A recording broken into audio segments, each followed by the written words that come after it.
entendida desde una definición del Vaticano II, ofrecer alguna reflexión en torno al contexto jubilar bajo el lema Peregrinos de la Esperanza.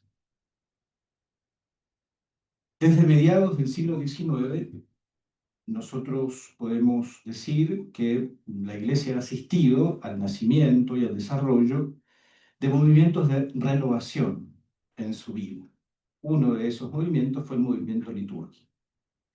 Sabemos que en la historia de la Iglesia hay momentos diferentes en cuanto a las circunstancias que delinean un perfil de Iglesia con características propias.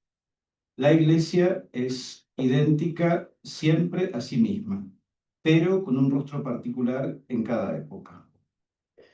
Antes de estos movimientos de renovación, se pensaba en la liturgia, digo, antes, previamente, no significa que sea el concepto tradicional de liturgia, ¿no? Me refiero a ese momento particular previo al nacimiento del movimiento litúrgico, se pensaba en la liturgia casi exclusivamente como culto público, correspondiendo, digamos, también a un concepto de iglesia de la época, ¿no? Se pensaba la liturgia como expresión visible de una comunidad que además en ese tiempo se encontraba en una relación difícil con la sociedad en general, con la sociedad de la época, con el mundo del pensamiento también. Obviamente que simplificamos, ¿no es cierto?, en vistas a lo didáctico. Pero en aquel tiempo se hacía difícil hablar del sentido espiritual de la liturgia, de una espiritualidad litúrgica, del sentido teológico de la liturgia.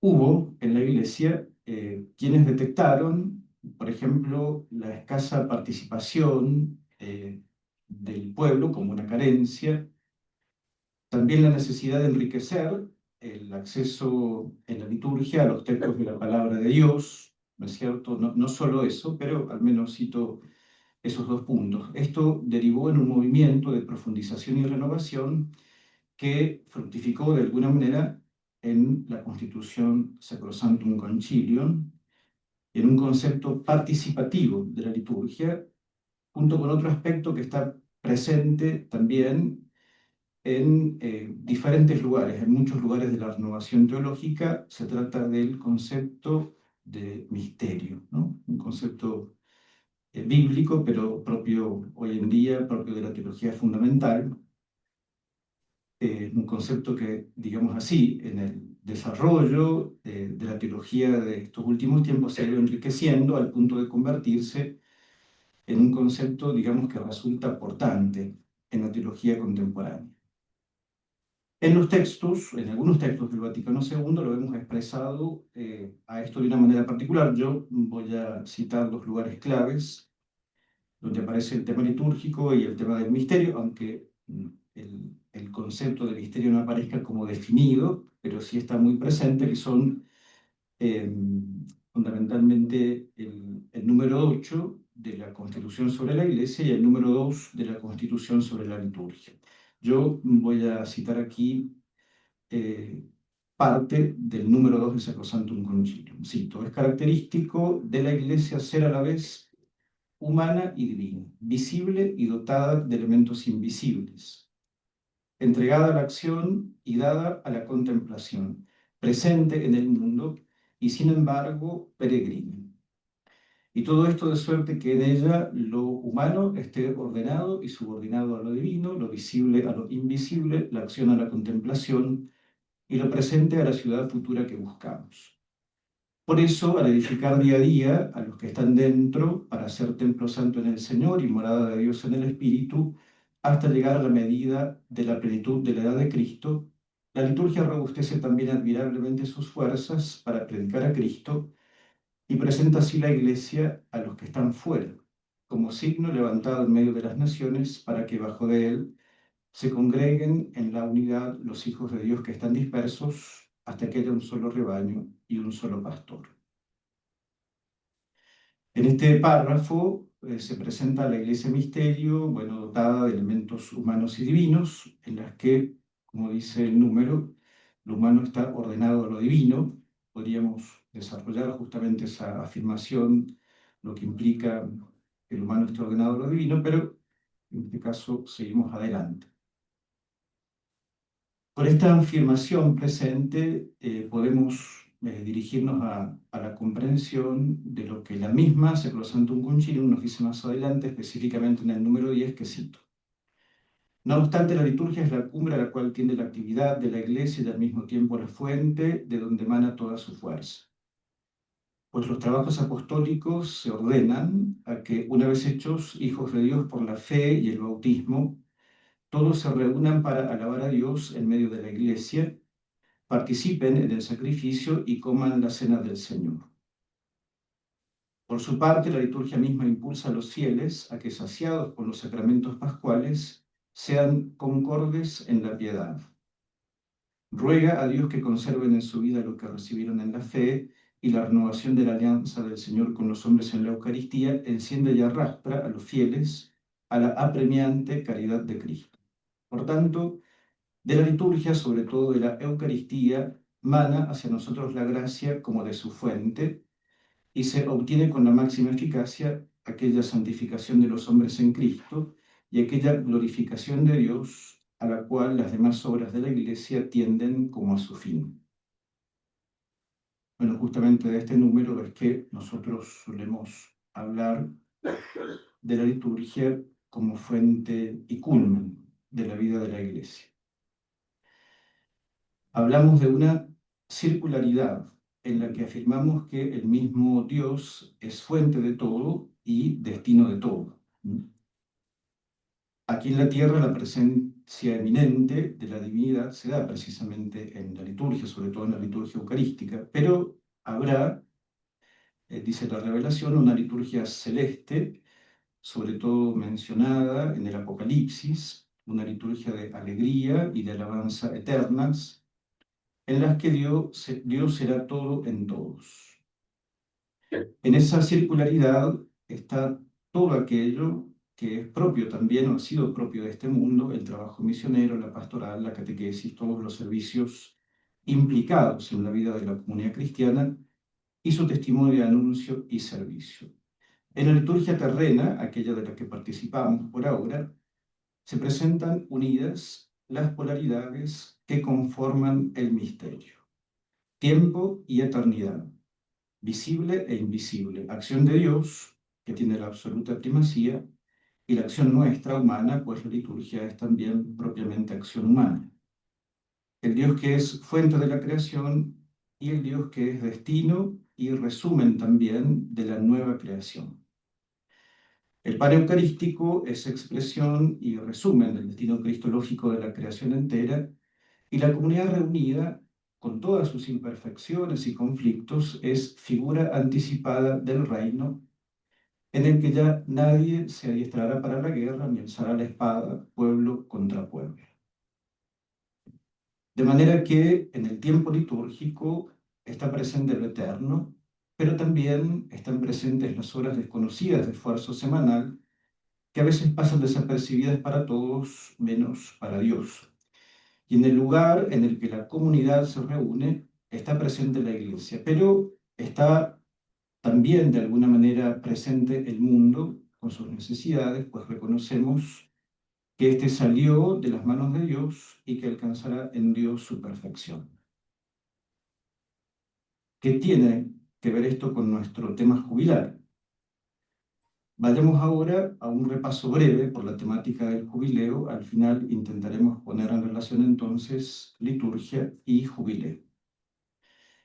De acuerdo al título de la bula, digamos, de convocatoria al jubileo, el centro de la reflexión del Papa es la esperanza, iluminada sobre todo por las palabras de San Pablo, ¿no?, en su carta a los romanos. Justificados entonces por la fe, estamos en paz con Dios por medio de nuestro Señor Jesucristo. Por Él hemos alcanzado, mediante la fe, la gracia en la que estamos afianzados, y por Él nos gloriamos en la esperanza de la gloria de Dios. Y la esperanza no quedará defraudada, porque el amor de Dios ha sido derramado en nuestros corazones por el Espíritu Santo que nos ha sido dado. Romanos 5, 1, 2 y el versículo 5. Esta esperanza, que es como un ancla del alma, se dirá en la Carta a los Hebreos, introduce nuestra vida en la eternidad y la eternidad en el tiempo de nuestra vida.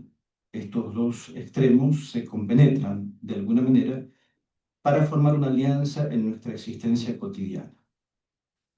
En los primeros números de la bula de convocatoria aparece el tema del sentido. En el número 5, en el párrafo 2, leemos: ponerse en camino es un gesto típico de quienes buscan el sentido de la vida. La peregrinación a pie favorece mucho el redescubrimiento del valor del silencio, del esfuerzo, de lo esencial. Frente al desafío de la inmediatez y de la fragmentación, hasta límites hasta ahora no conocidos, el Papa habla de un tiempo y de un sentido. De hecho, el Papa se explaya al final del número 4 de la bula, tocando también el tema de la paciencia, como hija de la esperanza y fruto del Espíritu Santo. Voy a citar un párrafo un poquito más largo de la bula. La paciencia ha sido relegada por la prisa, ocasionando un daño grave a las personas. De hecho, ocupan su lugar la intolerancia, el nerviosismo y a veces la violencia gratuita que provocan insatisfacción y cerrazón. Asimismo, en la era del Internet, donde el espacio y el tiempo son suplantados por el aquí y ahora, la paciencia resulta extraña. Si aún fuésemos capaces de contemplar la creación con asombro, comprenderíamos cuán esencial es la paciencia. Aguardar el alternarse de las estaciones con sus frutos, observar la vida de los animales y los ciclos de su desarrollo, tener los ojos sencillos de San Francisco, que con su Cántico de las Criaturas, escrito hace 800 años, veía la creación como una gran familia y llamaba al sol hermano y a la luna hermana. Redescubrir la paciencia hace mucho bien a uno mismo y a los demás. San Pablo recurre frecuentemente a la paciencia para subrayar la importancia de la perseverancia y de la confianza en aquello que Dios nos ha prometido, pero sobre todo testimonia que Dios es paciente con nosotros, porque es el Dios de la constancia y del consuelo. La paciencia, que también es fruto del Espíritu Santo, mantiene viva la esperanza y la consolida como virtud y estilo de vida. Por lo tanto, aprendemos a pedir con frecuencia la gracia de la paciencia, que es hija de la esperanza y al mismo tiempo la sostiene.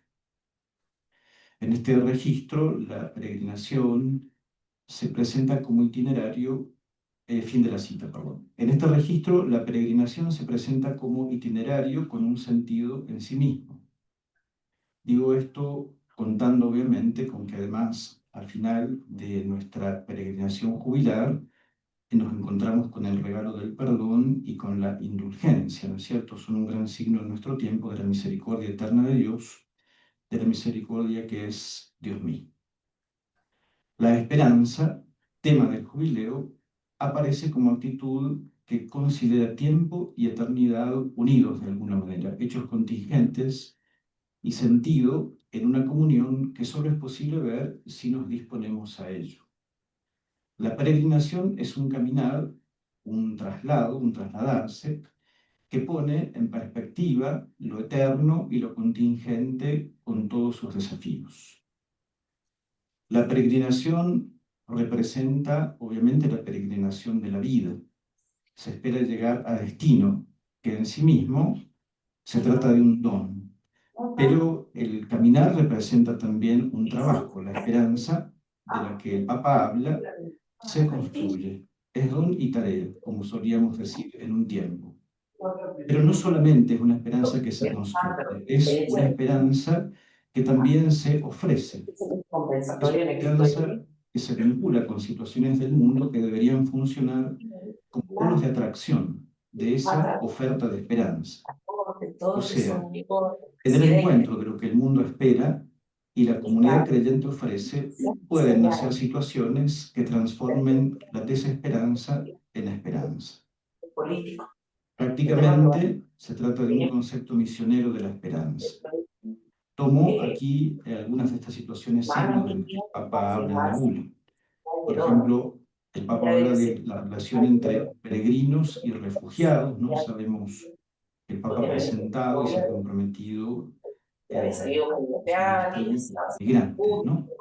una foto en el cambio, no sé, tanto de que es para ese lado Se de presenta no Sevilla. solamente nuestro rol de peregrinos, sino también la contraparte de la peregrinación, Ha que es salido el mostrarnos todavía no sé, disponibles a la acogida del peregrino, sabiendo que muchas veces esos peregrinos no tienen un destino cierto. favor de Cristina, También, de una manera bastante obvia, se hace referencia a las situaciones de guerra de nuestro mundo actual. Dice el Papa que esto nos debe recordar la bienaventuranza a aquellos que por eso trabajan te por la digo, paz, por los años sabiendo obviamente que va a ser prisión domiciliaria, pero el hecho con la de que ella ya incertidumbre y se la falta de veía, esperanza se pierde el deseo de transmitir vida. Es decir, tenemos aquí una referencia al preocupante tema de la disminución de la natalidad. Es interesante cómo el Papa lo menciona porque se refiere a transmitir la vida no como un imperativo, que en cierto modo lo es, sino haciendo referencia a la crisis de la esperanza, ¿no es cierto? Con una mayor profundidad, da la impresión de que el Papa se propone dialogar con esa situación, ¿no es cierto? No solamente señalarla, mucho menos condenarla, más bien abrirla a un diálogo pastoral. También el Papa habla de sus esperanzas para el tema de la unidad de los cristianos, ¿no? Él hace referencia al tema de la fecha de la Pascua tratada en el Concilio de Nicea, ¿no es cierto?, por los 1700 años del Concilio de Nicea. El Papa dice que personalmente le preocupaba a él, ¿no es cierto?, el tema de la fecha de la Pascua como una señal de la unidad de los cristianos, ¿no?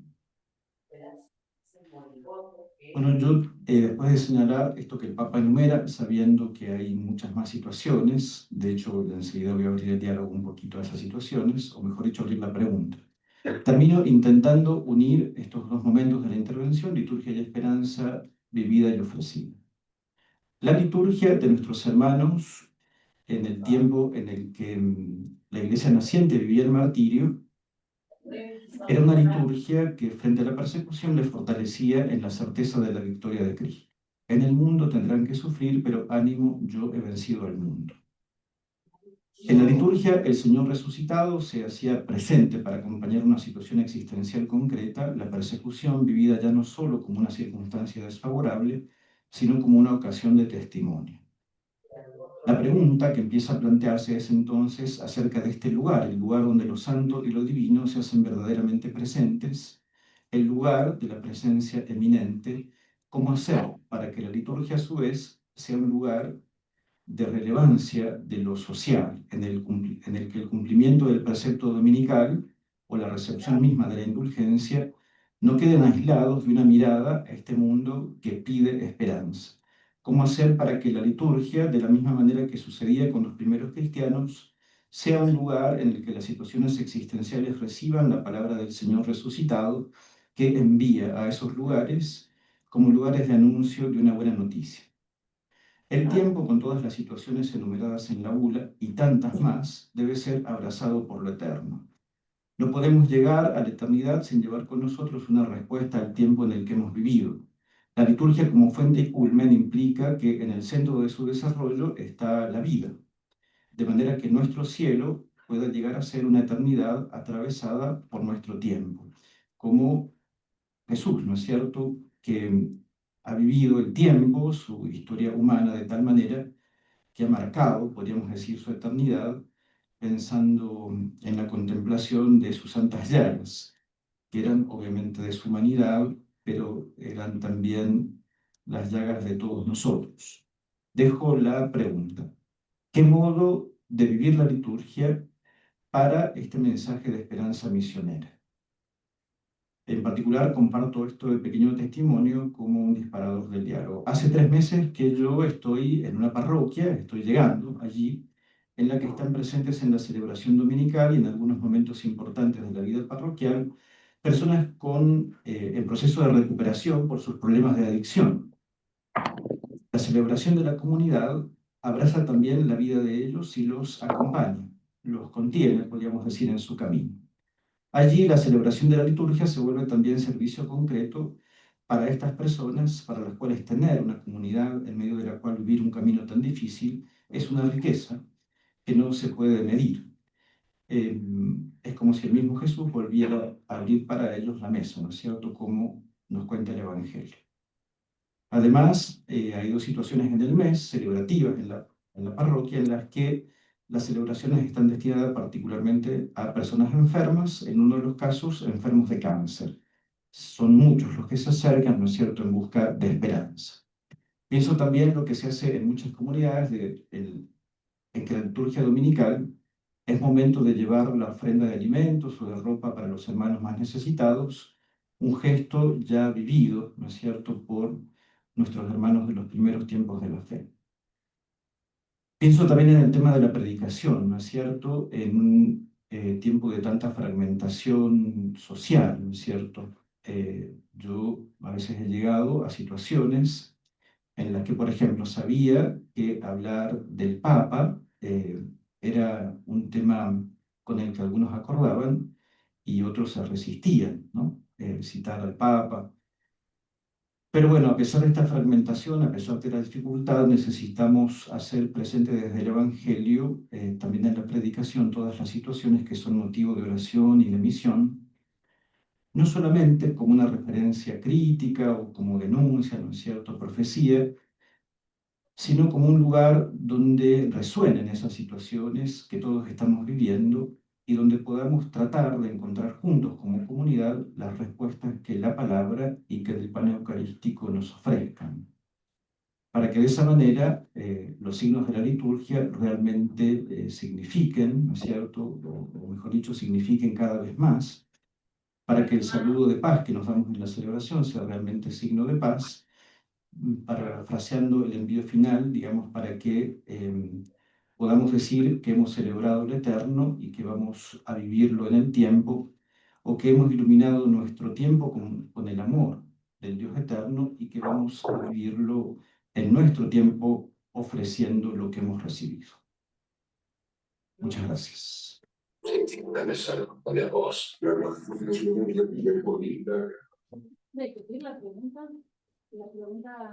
Sí, la pregunta es de qué manera celebrar en vistas al mensaje jubilar, digamos, ¿no es cierto? El mensaje de esperanza en el que el Papa presenta situaciones que para que se conviertan en signos de esperanza No, pero están vos vieras la foto llamadas en esa a una respuesta esperanzadora al de nosotros. Uñac, nada que ver, dije yo, ¿qué hace acá?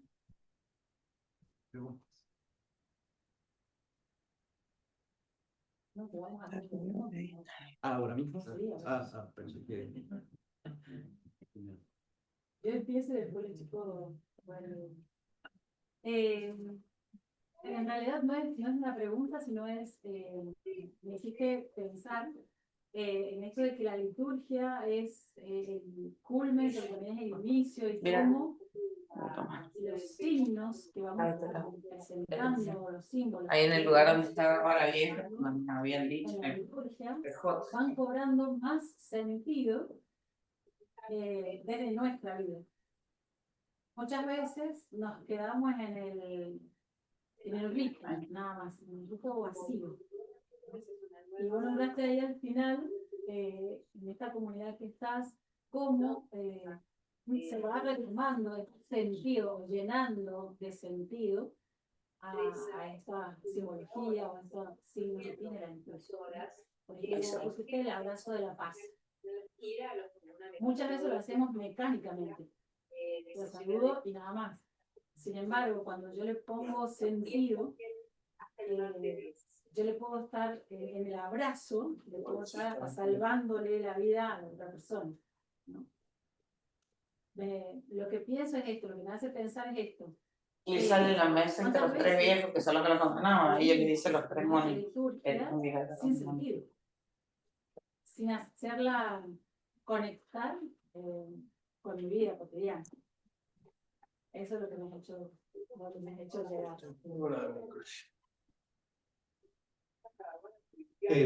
Sí, digo solamente esto. En realidad, yo creo que siempre todo rito, todo signo tiene, digamos así, la posibilidad de una cierta ambigüedad. Y en ese sentido, creo que. Las mujeres que viven en la ciudad. Bueno, siempre es cada vez más importante una catequesis litúrgica, ¿no? Sobre todo porque entiendo que siempre está el riesgo, a ver, hay un riesgo de vaciar la liturgia, o sea, se puede llegar a ser, digamos así, una liturgia horizontalista, como también una liturgia que sea poco significativa, ¿no es cierto? Esos riesgos están siempre para la Iglesia. eh, en ese sentido, la liturgia de alguna manera fortalece nuestra identidad, la profundización de nuestra fe, ¿no es cierto? Pero también la liturgia nos tiene que, el recuerdo de Cristo nos tiene que desafiar de alguna manera en esa vida, que no la estamos viendo en el momento de celebrar, esa vida la vivimos cuando salimos de la celebración. Y bueno, creo que sí, siempre va a ser un desafío encontrar modos de que estén presentes una en la otra, ¿no? Eh, claro, sería un diálogo, qué maneras tenemos de ayudar a eso, sabiendo además que cada comunidad tiene desafíos concretos. Yo de hecho pensaba en la comunidad del Padre Raúl, que es un lugar en donde hay, digamos, la liturgia tiene, por ejemplo, un mensaje particular que es la esperanza, ¿no es cierto? Bueno, cada comunidad tiene como su tal vez particular contexto, que eso de alguna manera influye en el modo de celebrar.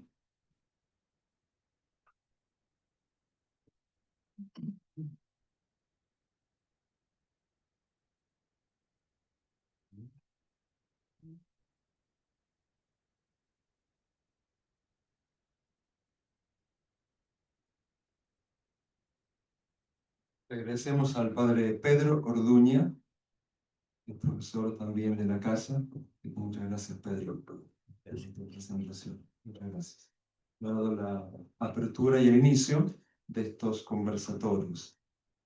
Yo voy a hablar ahora sobre el tema de la indulgencia. Un poco el método que vamos a usar es muy simple, porque vamos a comenzar por lo general, por lo más amplio, hasta lo particular, lo más concreto. Es decir, por qué la indulgencia se relaciona con los jubileos. De alguna manera, el padre Pedro lo mencionó.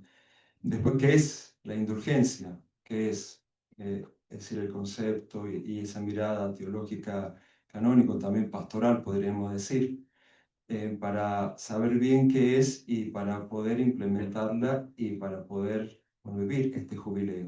Y bueno, por último, cómo estas indulgencias hacen referencia concretamente al jubileo que estamos viviendo, tanto a nivel de Iglesia Universal, que hay principios para eso y normas, como también para, yo bajo concretamente a nuestra Iglesia diocesana, porque también hay disposiciones para vivir este jubileo en cuanto a las indulgencias.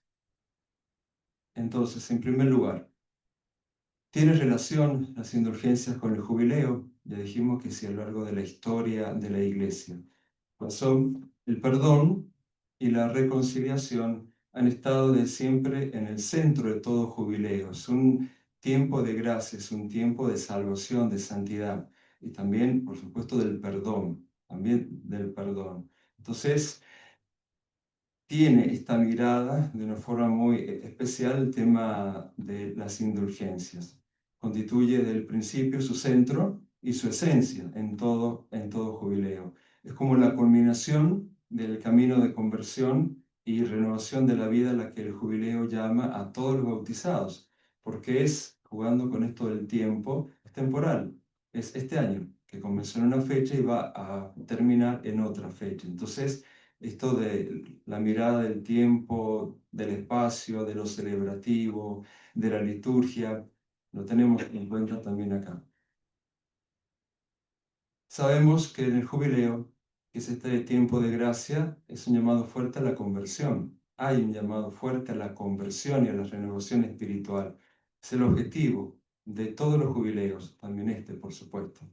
Sin embargo, cada jubileo tiene una fisonomía específica.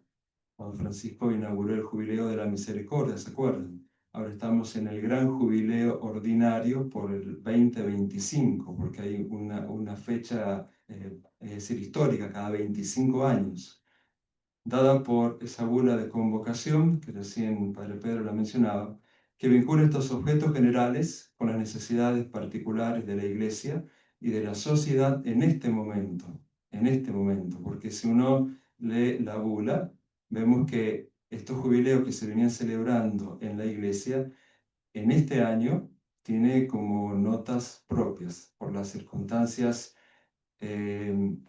sociales, culturales que bueno vivimos. Por ejemplo, el tema de la migración, el tema de la guerra y tantos otros.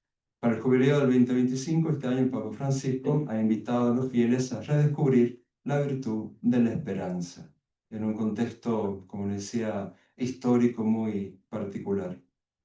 A pesar de que en algunas épocas históricas haya habido incorrecciones en la aplicación de la institución de la indulgencia, la doctrina y la práctica al respecto no han cambiado nunca. Esto lo he subrayado porque no sé si lo enseñamos en la catequesis o por ahí lo hablamos en nuestras comunidades o solamente sale cuando hay un jubileo. Pero al parecer no está en nuestras conversaciones, en nuestro diálogo, en la catequesis nuestras, de nuestras comunidades. Tal vez por este prejuicio, por estas incorrecciones del pasado, porque a veces se lo asocia a un momento de la historia, que hubieron incorrecciones. Pero fíjense que la doctrina y la práctica al respecto no han cambiado nunca, se han reformado, se han renovado. Después aquí vamos a ver algunos documentos. La expresión, por ejemplo, ganarse la indulgencia o lucrar ya nos hace como ruido. ¿Cómo ganar una indulgencia? Lucrar suena a una cuestión comercial, pero en este caso no se refiere a una ventaja económica, sino a la obtención de un beneficio. Entonces, primera pregunta, ¿qué es la indulgencia? ¿Qué entendemos por indulgencia? Acá me voy a remitir como fuentes una constitución apostólica del Papa Pablo VI, santo, Indulgenciarum Doctrina, después se renovó esto, lo hizo después del Concilio Vaticano II, Catecismo de la Iglesia Católica, que habla sobre esto, y una referencia al Código de Derecho Canónico. Teniendo en cuenta esas fuentes, yo he sacado estos 4 puntos. Primero, la doctrina y la práctica de las indulgencias en la Iglesia están estrechamente ligadas a los efectos del sacramento de la penitencia. Entonces, indulgencia me tiene que remitir inmediatamente al sacramento de la penitencia, es decir, a la confesión de los pecados. Segundo, la indulgencia es la remisión ante Dios de la pena temporal por los pecados ya perdonados en cuanto a la culpa, sacramento de la reconciliación, que un fiel dispuesto y cumpliendo determinadas condiciones consigue por mediación de la Iglesia, la cual como administradora de la redención distribuye y aplica con autoridad el tesoro de las satisfacciones de Cristo y de los santos. Es un concepto de indulgencia que está desde Pablo VI, después del Concilio Vaticano II, con la renovación de ese documento a los 4 años. Está textual en el Catecismo de la Iglesia Católica y está en el Código de Derecho Canónico del 83. Así que fíjense cómo eso no ha cambiado. Mantenemos el mismo concepto. Yo he remarcado allí algunas palabras. Remisión ante Dios, pena temporal, como que hay que ir sacando flechitas por todos lados. Perdonados en cuanto a la culpa, dijimos que hay el sacramento de la confesión, el perdón. Determinadas condiciones, por lo tanto hay que cumplir una obra que se pide. ¿Y qué es mediación de la Iglesia? La Iglesia es la quien administra esto, no es la dueña, pero administra esto. Es administradora de la redención. Se habla del tesoro. Hay un tesoro que es la comunión de los santos, el tesoro de los bienes. Y la Iglesia toma de eso y lo administra en algunas ocasiones. 3. La indulgencia puede ser parcial o plenaria. En el año jubilar siempre se habla de indulgencia plenaria. ¿Qué es parcial o plenaria? Según libere de la pena temporal debida por los pecados en parte sería parcial y completa sería plenaria. Entonces ahí hay que ver penas temporales. ¿Qué serán las penas temporales? La culpa, la culpa. Y 4, todo fiel puede lucrar por sí mismo o aplicar por los difuntos a manera de sufragio las indulgencias tanto parciales como plenarias. Lucrar, ya dijimos que en una cuestión comercial, sino que sufragio, si yo lo hago porque lo necesito o lo hago por un difunto. Yo he buscado esta palabra que es en el diccionario, pero a veces remisión, no sé si todos sabemos lo que significa o hay muchas acepciones. Remisión, del latín remisio, remisionis, es acción efecto de remitir o remitirse. Se entiende, si uno busca, digamos, sinónimos, perdón, absolución, indulto, conmutación y también la palabra indulgencia. Jurídicamente, ¿remisión qué es? La remisión o condonación es un medio extintivo de las obligaciones que consiste en un acto unilateral por el cual el acreedor libera a su deudor al renunciar a su derecho de recibir y exigir la prestación recibida. Eso dice el derecho. Es decir, que yo le debo algo a alguien y esa persona me dice, yo te condono la deuda, te perdono, te libero. Eso es remisión. La renuncia equivale a perdonar la deuda, que puede ser total o puede ser parcial. Cuando es parcial recibe el nombre de quita, pero vieron que de ahí, de ese término jurídico, es que se saca el concepto. Les dije que se relacionaba con el sacramento de la reconciliación. Entonces allí se habla del perdón de los pecados. El perdón de los pecados y la restauración de la comunión con Dios entrañan la remisión, otra vez la liberación, la condonación de las penas eternas del pecado. Sabemos que el pecado mortal es mortal porque me quita la vida de la gracia y está la pena eterna. Es decir, también existe el cielo, el infierno y el purgatorio. Es decir, eso lo sabemos. Entonces está la pena eterna, el peligro de condenarme. Las penas temporales del pecado permanecen. Es decir, que en la confesión yo pido perdón de mis pecados y quedan perdonadas esas penas eternas. Es decir, no me voy al infierno. Es decir, ahí. Pero quedan las penas temporales. Penas temporales. El cristiano debe esforzarse soportando pacientemente los sufrimientos y las pruebas de toda clase, y llegado el día enfrentándose serenamente con la muerte, por aceptar como una gracia estas penas temporales del pecado, debe aplicarse tanto mediante las obras de misericordia y de caridad, como mediante la oración y las distintas prácticas de penitencia. Es decir, que estas penas temporales las vamos purificando y las vamos sacando con obras de misericordia, obras de caridad, con la oración, con la penitencia y con las indulgencias. Quienes mueren y están perdonados pecados y quedan las penas temporales, sabemos que van al purgatorio. Es el estado de purificación para ir al cielo. Entonces, teniendo en cuenta esto, ¿sí?, la Iglesia, que ya dijimos, es administradora de todas las gracias y los bienes. Esos bienes espirituales, que es la comunión de los santos, otro gran término también muy importante que hay que explicarlo también, donde la santidad de uno aprovecha a los otros. Eso es en el fondo la comunión de los santos. La santidad de uno aprovecha a los otros, interceden por nosotros, nos ayudan, constituyen lo que se llama el tesoro de la Iglesia. Este es el tesoro de la Iglesia. No son bienes materiales ni las riquezas del Vaticano. Tesoro de la Iglesia es la comunión de los santos, que es un valor infinito e inagotable que tienen ante Dios principalmente las expiaciones y los méritos de Cristo, el misterio pascual, el Señor, ofrecido para que la humanidad quedara libre del pecado y llegase a la comunión con el Padre. Y todos los méritos de los santos, la Virgen María, por supuesto, San José. Entonces la Iglesia interviene en favor de un cristiano y le abre este tesoro que está allí, de los méritos de Cristo y de los santos, para obtener del Padre de la misericordia, la remisión de las penas temporales debidas por sus pecados.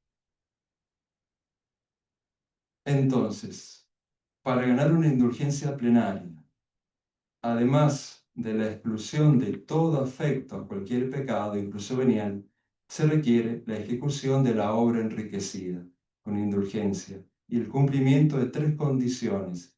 Esto está en donde en la penitenciaría apostólica es un decreto a la 4ª edición del Inquiridium Indulgentiarum en 1999 y se repite otra vez, catecismo, en el código y en la enseñanza de la iglesia. Fíjense, porque esto es lo común de la indulgencia. Después viene la obra, que es la indulgencia de este año. Para ganar una indulgencia plenaria, además de la exclusión, se habla de la exclusión de todo afecto a cualquier pecado, incluso venial. Suena fuerte, pero es decir, voy a hacer el esfuerzo de no pecar, ni siquiera venialmente. Se requiere la ejecución de la obra enriquecida. 3 condiciones. ¿Cuáles son? Esto vale para todas las indulgencias. Confesión sacramental, la comunión eucarística y la oración por las intenciones del sumo pontífice. Confesión, la comunión eucarística y la oración por el Papa. Si uno está confesado, puedo ganar varias indulgencias. No hace falta confesarme para la indulgencia en ese día, no. Y es diario, es decir, es por día. Así que desde que se inauguró el jubileo, todos los días, una por día, yo puedo obtener. Entonces, con una confesión puedo obtener varias indulgencias. Estas condiciones pueden cumplirse unos días antes, supongamos no llegué a confesarme, o después de la ejecución de la obra prescrita. Pero conviene que la comunión y la oración por las intenciones del sumo pontífice se realicen el mismo día en que se cumple la obra. Entonces, en segundo lugar, sabemos la indulgencia, concepto general. La indulgencia, ¿por qué se relaciona con el jubileo? Las normas para obtener la indulgencia plenaria en este año, el año jubilar. Esto está en un documento, en un decreto de la Penitenciaría Apostólica con fecha del 13 de mayo del 2024. Un resumen. Sabemos que el Papa inauguró, y tenemos la imagen de él, es el gran regalo que nos ha hecho antes de su partida. Estaba en silla de ruedas y la apertura de la Puerta Santa, que se abre cada 25 años, ahí en la Ciudad del Vaticano, en la Basílica de San Pedro, y él, digamos, se introduce como el primer peregrino. ¿Qué dice la penitenciaría apostólica? He puesto 5 puntos nada más. Primero, podrá recibir la indulgencia con la remisión y el perdón de los pecados todos los fieles verdaderamente arrepentidos y movidos por espíritu de caridad, que en el curso del año santo, es un año, es temporal, es un año, purificados a través del sacramento de la penitencia y alimentados por la Santa Comunión, oren por las intenciones del Sumo Pontífice, recordando también que la indulgencia plenaria se podrá aplicar a las almas del purgatorio en forma de sufragio. Ese es el principio general que ya lo hemos explicado. Segundo, la obra. ¿Qué es lo que hay que hacer? Teniendo en cuenta las 3 condiciones básicas. Los fieles, en cuanto peregrinos de esperanza, podrán conseguir la indulgencia si emprenden una peregrinación hacia cualquier lugar sagrado jubilar. Por tanto, la peregrinación también está, ¿no? Y el tema de la Puerta Santa. A saber, ¿a dónde hay que viajar? Basílicas papales mayores de Roma, Tierra Santa y en otras circunscripciones eclesiásticas. Otros lugares sagrados en Roma, basílicas y santuarios históricos, Asís, por ejemplo. Las iglesias de los caminos jubilares dedicados a las mujeres patronas de Europa y doctoras de la Iglesia. Edith Stein, por ejemplo, Santa Benedicta de la Cruz. Y participando en el momento de oración, celebración o reconciliación. Esa es la obra, fíjense, la peregrinación e ir a un lugar santo, momento de oración, celebración o reconciliación. También, si visitan devotamente cualquier lugar jubilar, viviendo un momento de adoración eucarística y meditación, concluyendo con el Padre Nuestro, la profesión de fe e invocaciones a María. 3. ¿Qué pasa con los que no pueden viajar o los que no pueden por ciertos impedimentos? En caso de grave impedimento, los fieles verdaderamente arrepentidos, que no podrán participar en las solemnes celebraciones, en las peregrinaciones y en las pías visitas, podrán conseguir la indulgencia jubilar con las mismas condiciones, si recitan en la propia casa o ahí donde el impedimento les permita, Padre Nuestro, la profesión de fe en cualquier forma legítima y otras oraciones conforme a las finalidades del año santo, ofreciendo sus sufrimientos o dificultades propias de la vida. Si la persona está enferma, que no puede salir, o está internado, o en un hogar de ancianos, o en la cárcel, también puede ganar la indulgencia. 4. Otra modalidad para conseguir la indulgencia serán las obras de misericordia y de penitencia. Entonces, principalmente es la peregrinación, porque está el signo de ser peregrino de esperanza. Veía ayer que el Papa León XIV que continúa con este decreto y este año jubilar inaugurado por el Papa Francisco, porque lo continúa, lo hace presente. Él con los, digamos, quienes trabajan en la curia, ingresaban a la Puerta Santa, ¿no? Él, bueno, primero con toda esa comunidad. No solamente la peregrinación, sino también obras de misericordia y de penitencia, con las cuales se testimonia la conversión emprendida. Los fieles, siguiendo el ejemplo y el mandato de Cristo, son estimulados a realizar más frecuentemente obras de caridad o misericordia, sabemos, corporales y espirituales, principalmente al servicio de aquellos hermanos que se encuentran agobiados por diversas necesidades. Asimismo, si se dirigen a visitar a los enfermos que se encuentran en necesidad o en dificultad, enfermos, encarcelados, ancianos, en soledad, personas con capacidades diferentes, como realizando, fíjense, esta idea es muy buena, muy importante.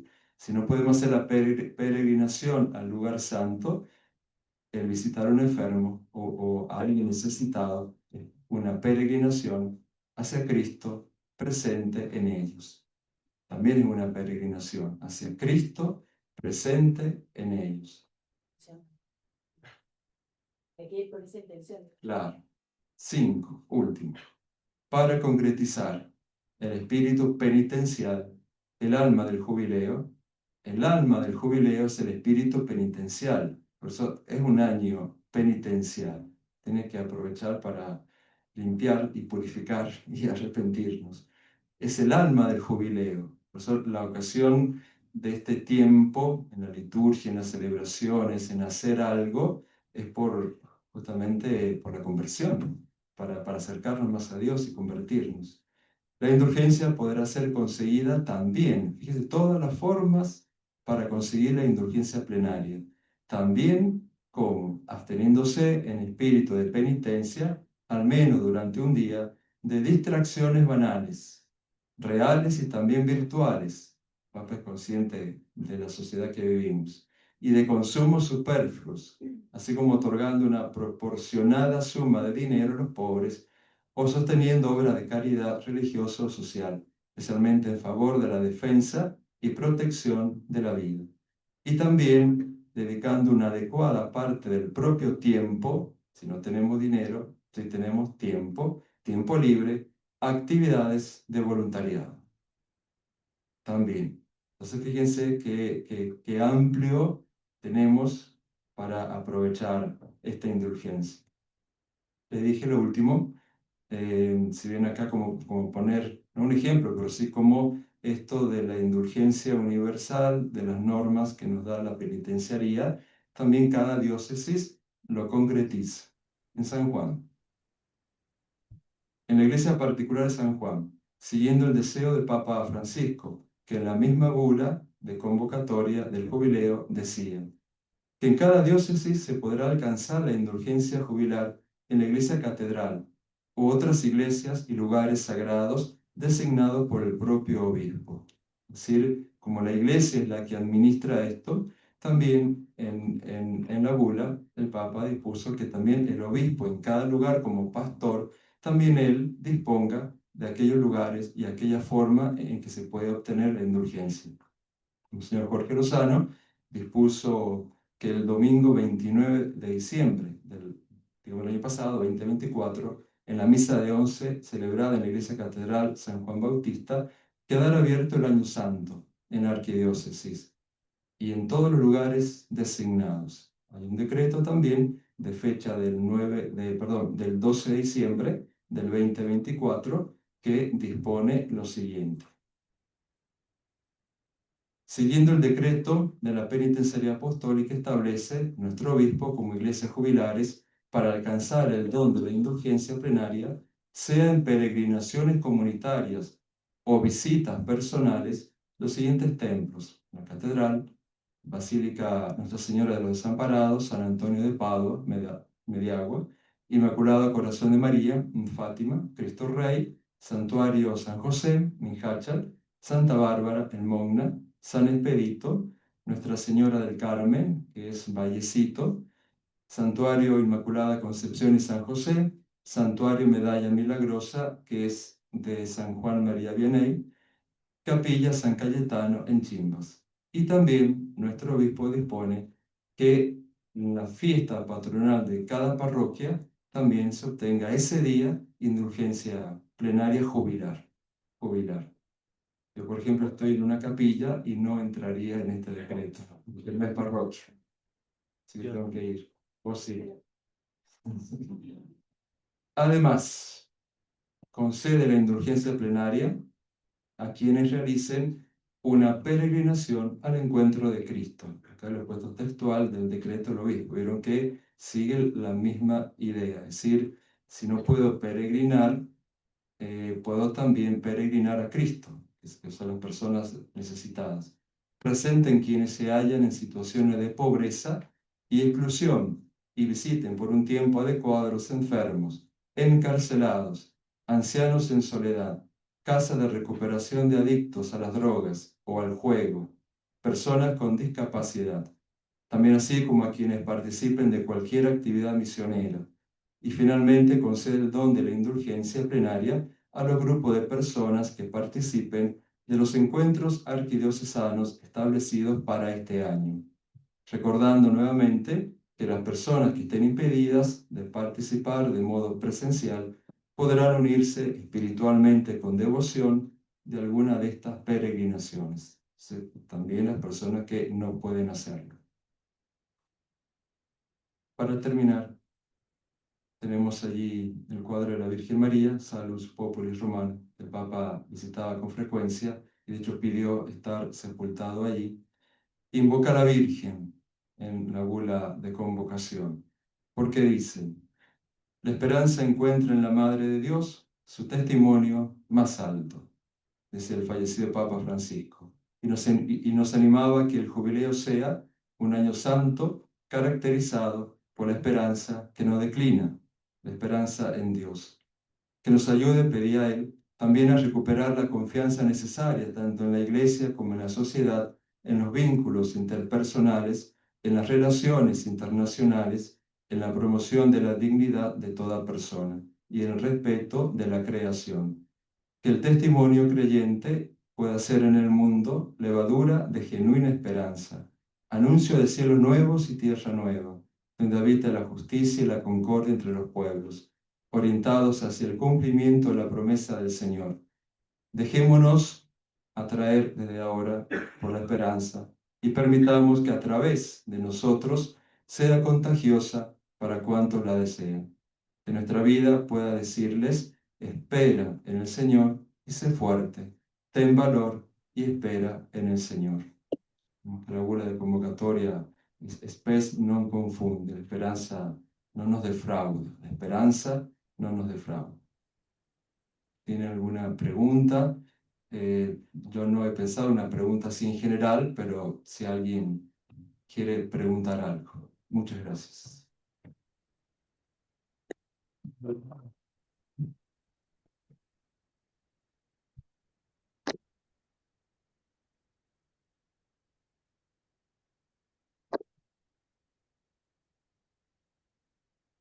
Excelente padre.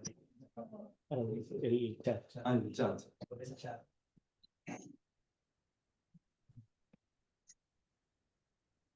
El título decía justamente una mirada teológica, canónica, pero sobre todo pastoral. La indulgencia nos anima a todos a acercarnos y a obtenerla, dar gracias a Dios porque es un año de gracia y también para nuestros fieles difuntos. Decía el Padre Pedro de su experiencia de su nueva parroquia, yo estoy también en una capilla que está en el cementerio. Entonces allí esto de la esperanza de las almas del purgatorio y de los fieles difuntos es un gran bien, ¿sí? Es una bendición porque muchos que comprenden esto podemos hacer que nuestros hermanos difuntos con una indulgencia plenaria pase directamente al cielo, directamente. Padre, suele preguntar la gente cuántas indulgencias puede ganar. Es durante una el por día. día, según el inquilino, una por día. Así que desde el 29 de diciembre hasta ahora, Estoy pensando en esto. Sí. Padre, perdón, quizá es como muy básico lo que voy a preguntar, pero cuando habla de las penas temporales, o sea, ¿se puede ejemplificar eso? O sea, ¿qué sería una pena temporal? pasa que el pecado mortal, tiene estas dos consecuencias, que es la pena eterna, la culpa, y las penas temporales. Penas temporales sería como las manchas que van quedando en nuestra vida. Somos perdonados por Dios, por supuesto, somos perdonados.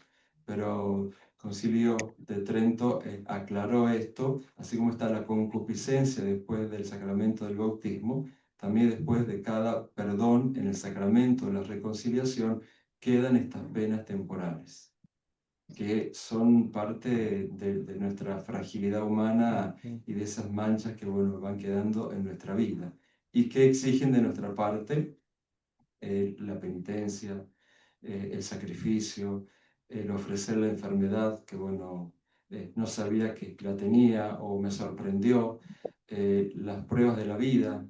Entonces, esas acciones que uno hace, o las obras de caridad, hace que esas penas temporales se vayan purificando, purificando.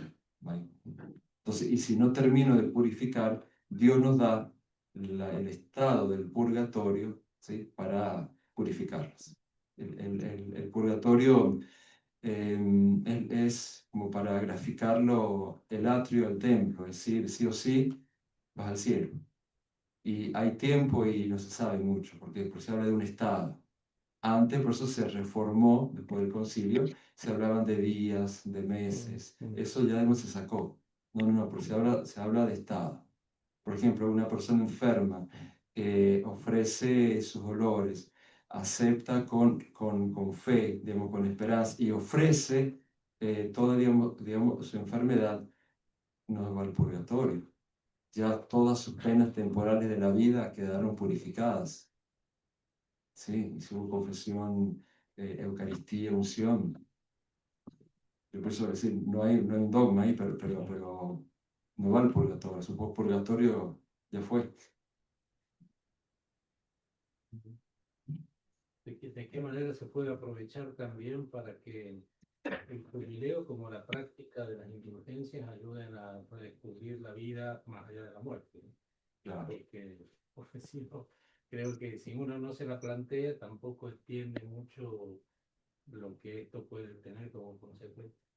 Y en segundo lugar, que creo que también que es un modo de reparar en el amor, no Claro. tanto, diríamos, porque aún, digamos, que sea librarme de una pena, es muy centrado en uno mismo todavía. Sí, sí.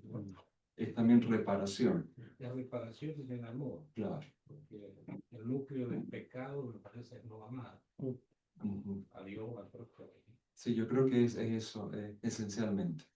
Porque a veces uno dice, bueno, tengo que lucrar, haciendo ganar, entonces voy como haciendo, lo hago yo, ¿no? Pero en última, las penas temporales creo que va en ese sentido, ¿no? Es decir, todo lo que Dios nos ha amado y Cristo, es decir, en la cruz, necesita también de nuestra parte devolver amor por amor, como es el jubileo del Sagrado Corazón. Y acá hay dos preguntas. Una pregunta dice, Yo pido siempre por el alma de mi padre, mi oración por él es confiada, pero por ahí me surge la duda. Si no llegó al purgatorio, ¿esa indulgencia puede pasar a otra alma? Sí, ahí, a ver, muy buena la pregunta. Es decir, en esto no hay una respuesta. Es decir, la iglesia oficialmente sabemos que alguien está en el cielo cuando canoniza a alguien, o cuando beatifica. Oficialmente sabemos que hay, salvo Padre Pío que tenía visión, digamos, sobrenatural de quién estaba en el purgatorio. La tradición o la costumbre, es decir, espiritual o lo pastoral, que yo he leído es que cuando uno, por ejemplo, le doy como sufragio esta indulgencia plenaria para un familiar difunto, lo digo con nombre, ¿no? Y siempre uno tiene que tener la intención de querer hacer eso. No es que fui a la catedral y entré, digamos, a saludar al Santísimo, bueno, me fui y después dijo, bueno, gané no ganaste nada, sí, porque hay que tener la intención de hacerlo. Entonces, si yo, digamos, se lo ofrezco por un alma del purgatorio que conozco, digamos que, bueno, falleció alguien, y tal vez esa persona ya goza de la visión beatífica, está en el cielo. Dios dice que distribuye, porque son los tesoros espirituales de la iglesia. Dios distribuye. Perfecto. Y acá hay otra pregunta más que dice, si podemos obtener una indulgencia diaria, ¿la reconciliación debe ser asidua? Frecuente, claro, pero no es una confesión por indulgencia herendía. No, no, ya hasta que uno necesite confesarse otra vez. Bien. Frecuente. Y otra pregunta más. Dice, ¿indulgencia es para uno o por un alma, por un día? No, es una. Entonces, si es para uno, ya está. Y el otro día se para el alma. Pero no es que 50 y 50. Bien. No, no, es diaria para uno. Bien, en el seminario nuestros formadores, yo estoy hace mucho tiempo, nos recomendaban siempre en las indulgencias hacer una oración. Era esta, es decir, pedir que esta indulgencia, si no era para uno, que sea para un alma del purgatorio que nadie reza. Un alma del purgatorio que nadie reza. Y nuestros superiores formadores decían, dice, y ustedes quédense muy tranquilos y con mucha esperanza que si uno va al cielo, que es lo que todos queremos y esperamos, la persona va a saber que le regalaste una indulgencia plenaria. Te va a agradecer, te va a abrir la puerta, gracias, porque gracias a tu indulgencia plenaria yo llegué al cielo. Porque en el purgatorio, como estado de purificación, no pueden hacer nada. Este es el tiempo de las oportunidades. Y que eso también es expresión de la comunión de los santos, no solamente que proclamamos de los santos, sino que ofrecen por Y otros ofrecen por otros. La santidad de uno es también para la santidad del otro. Quizás lo que conviene aclarar siempre que la obra cumplida en el año jubilar es particularmente la peregrinación y el paso por la puerta jubilar o sabio. Claro. Pero que después todos los días se pueden ganar, todos los días del año se pueden ganar indulgencias plenarias también con otra obra cumplida. Con otras obras. Aquí están en Quirino. Bien, muy bien. Muchas gracias. Muy bien, les agradezco. Muchas gracias a los que están también conectados. A ver, acá hay otra. Muchas gracias, Padre Raúl, muy explicativa su exposición sobre el estilo del... Muy bien, muchas gracias. Y aplausos allá. Pedro también. Hacemos ahí una... Ahí tenemos la oración también. Podríamos, bueno, agradecer y cerramos.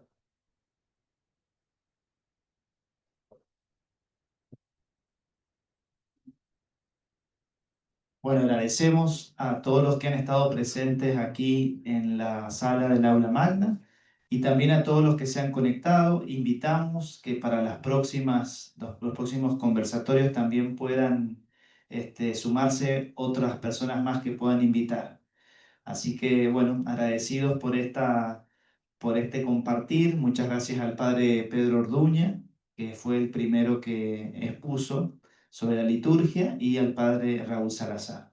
Y terminamos entonces con la oración del jubileo. No sé si está compartida, creo que no, pero claro. Bien, hacemos entonces la oración del jubileo. En el nombre del Padre, del Hijo, del Espíritu Santo. Amén.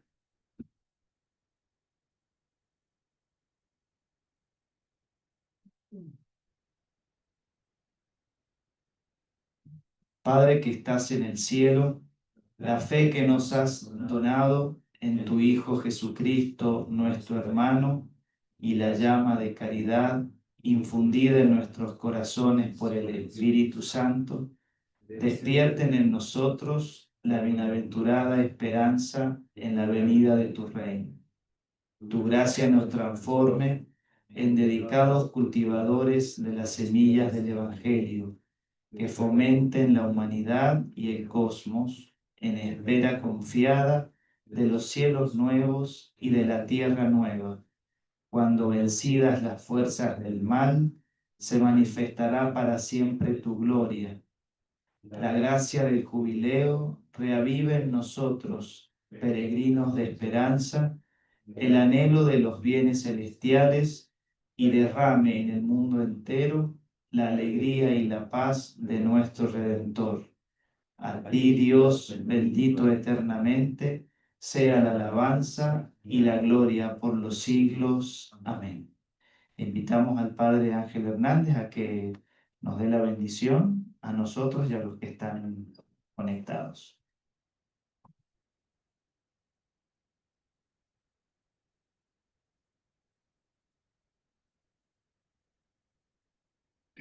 El Señor esté con ustedes. Les bendiga Dios Todopoderoso, el Padre, el Hijo y el Espíritu Santo. Amén.